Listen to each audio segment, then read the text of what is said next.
Advocate মৌ চৌধুরী, সাংগঠনিক সম্পাদক, ঝিনাইদহ জেলা বিএনপি।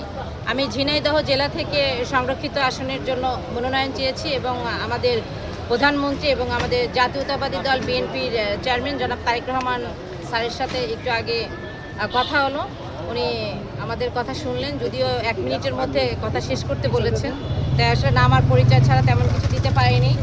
আমি একটি কথাই ওনাকে বলেছি যে আপনার কাছে আমাদের অনুরোধ, যারা দীর্ঘ 17 বছর রাজপথে ছিল, আন্দোলন সংগ্রাম করেছে, আপনি তাদেরকে মূল্যায়ন করবেন। বিশেষ করে এই হঠাৎ করে যারা দুধের মাছি চলে আসছে দলে, কেউ বিদেশে ছিল, কেউ চাকরি করে, কেউ কোঠাভিত্তিক, এদের ব্যাপারে একটু সচেতন থাকবেন। এটা আমি স্পষ্ট করে আর কি আমাদের পার্টির চেয়ারম্যানকে বলেছি।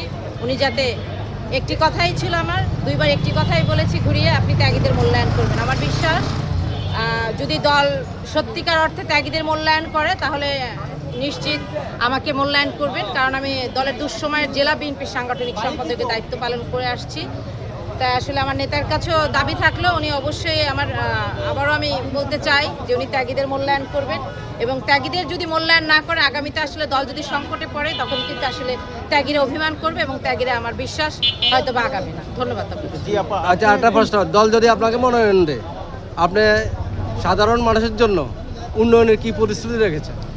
ধন্যবাদ আপনাদের। আসলে দল যদি আমাকে আসলে মনোনয়ন দেয় তাহলে সর্বপ্রথমে আমি আমার নিজ জেলা যেহেতু ঝিনাইদহের স্বাস্থ্য এবং রাস্তাঘাটের এবং নারীদের, বিশেষ করে দুস্থ যে নারীগুলো আছে তাদের সাহায্যের জন্য আমি চেষ্টা করব, এবং সর্বোপরি আমাদের দলের জন্য, দলকে আরও সুসংগঠিত করার জন্য চেষ্টা করব। ধন্যবাদ। Thank you.